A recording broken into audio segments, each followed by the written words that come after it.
Okay then, so on this video I'm going to introduce socialism. So I'm going to do two videos this morning. Oh, apologies by the way for the washing machine, I'm going to hear it whirring away in the background.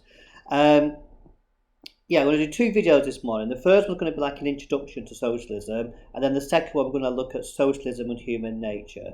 So, the first thing to get about socialism is that the roots of socialism come from the same origins as liberalism, i.e. the Enlightenment. This period, in the 1600s or whatever, when people like John Locke and co began to question, the nature of governments and societies, and they tend to have this more positive view of human nature.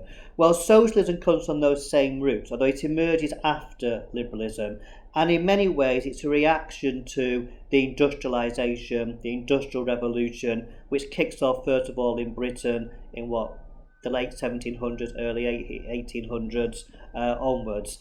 And socialism is basically a product of industrialisation and also the Enlightenment.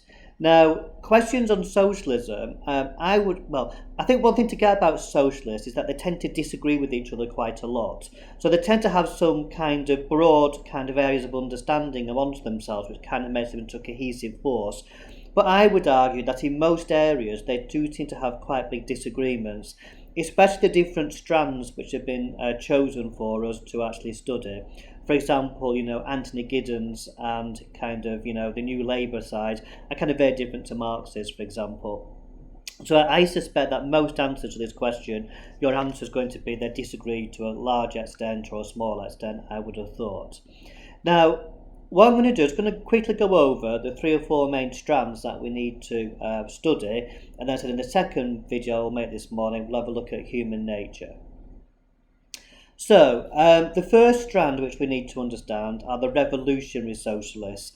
These are the people who argue that the only way to achieve socialism is to have a revolution, to destroy the current state, destroy the current society, destroy the current economic model, and start from scratch.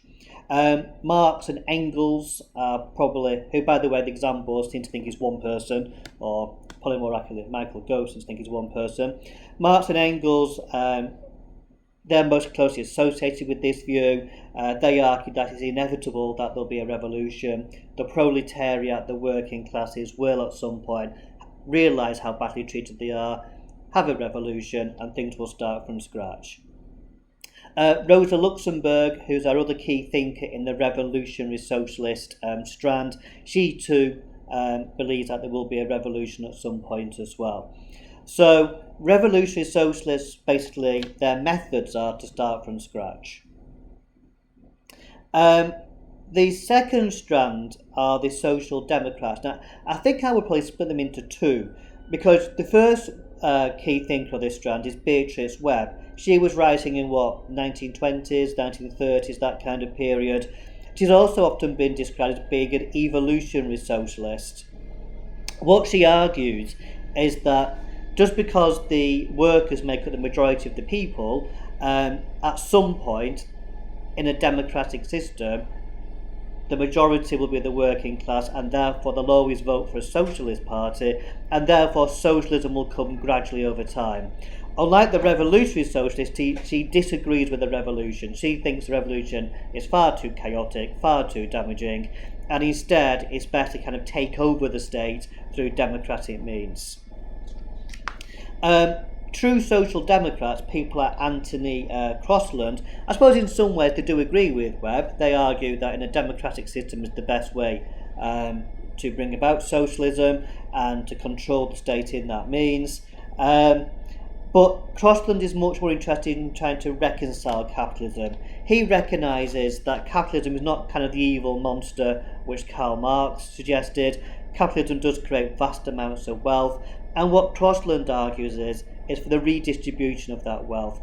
The state should be involved in trying to ensure that the poorest in society, the working classes in society, kind of get the fruits of their labour. So there should be a much more equitable distribution of wealth across the state to try and reduce inequalities in that way.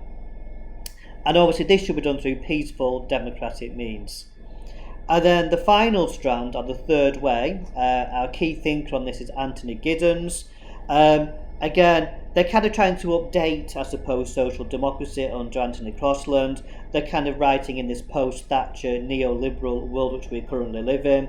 And he argues that the free market is important, it creates lots of wealth, it gives people a sense of purpose, but he also emphasises that the state should be involved in trying to help to build communities.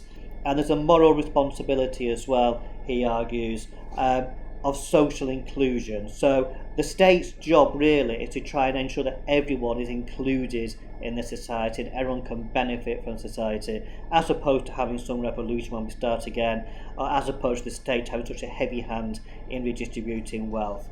So as you can see from the 3 strands, or I suppose 3.5 strands, depending how you count Beatrix Webb, there's actually a lot of differences within socialism, hence why on most areas there's quite a lot of disagreement.